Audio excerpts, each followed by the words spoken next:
Welcome back, Eco Warriors. It's day 5, and we've made it to the end of our first week together. Give yourselves a pat on the back. Today, we're re-diving into a super important topic: how ecosystems handle change and what keeps them stable. It's all about balance and bouncing back. So, what exactly is ecosystem stability? Think of it like a perfectly balanced scale. On one side, you have the resources like water and nutrients, and on the other, you have the living things, plants, animals, fungi, you name it. When an ecosystem is stable, everything is in harmony.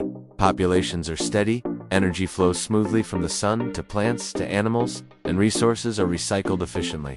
It's a beautiful, self-sustaining system. Now, closely related to this is the idea of resilience.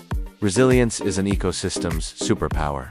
It's the ability to bounce back and recover after something disruptive happens. It's like a rubber band. It might get stretched, but it can return to its original shape. The more resilient an ecosystem is, the better it can handle whatever life throws at it. Of course, life throws a lot at ecosystems in the form of disturbances. These are events that knock that balance out of whack. Disturbances can be completely natural. Think of the immense power of a hurricane tearing through a coastal forest, a river flooding its banks and covering the land, a wildfire sweeping across a prairie, or a long, severe drought that leaves the ground cracked and dry. These are all natural parts of the planet's cycle. However, disturbances can also be caused by us, by human activities. Things like pollution from factories, poisoning, rivers, large-scale deforestation, clearing out ancient woodlands for agriculture, and the destruction of habitats to build cities all disrupt the delicate balance that nature has created. These human-caused disturbances are often more frequent and more intense than what many ecosystems are adapted to handle. Let's paint a picture to make this clearer. Imagine a vast, vibrant grassland ecosystem. Suddenly, a massive flood occurs, and the entire area is underwater for weeks. At first, it looks like a total disaster. Many small animals have to flee or are lost, and a lot of the native plants drown and die off. The ecosystem is clearly out of balance. But wait a few months. The water recedes, leaving behind a rich layer of sediment.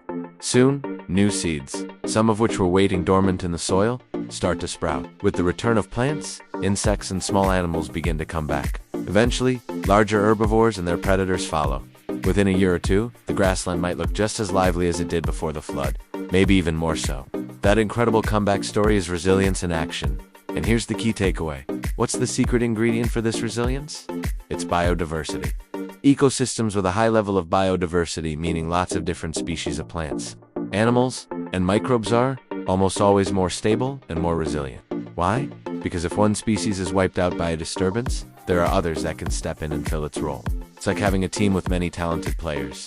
If one gets injured, another can jump in. This variety ensures that essential functions, like pollination or decomposition, continue. The more diverse an ecosystem is, the stronger its safety net is, allowing it to recover faster and stay healthier for the long haul. Understanding how ecosystems respond to disturbances is crucial for our conservation efforts. It helps us know how to manage forests, protect coastlines, and restore damaged habitats. By protecting biodiversity, we are essentially boosting nature's own ability to heal itself. Y'all did an amazing job this week. We've covered so much ground, and I'm so proud of you for sticking with it. Have a fantastic weekend, and I'll see you back here for week 2. Thanks for watching.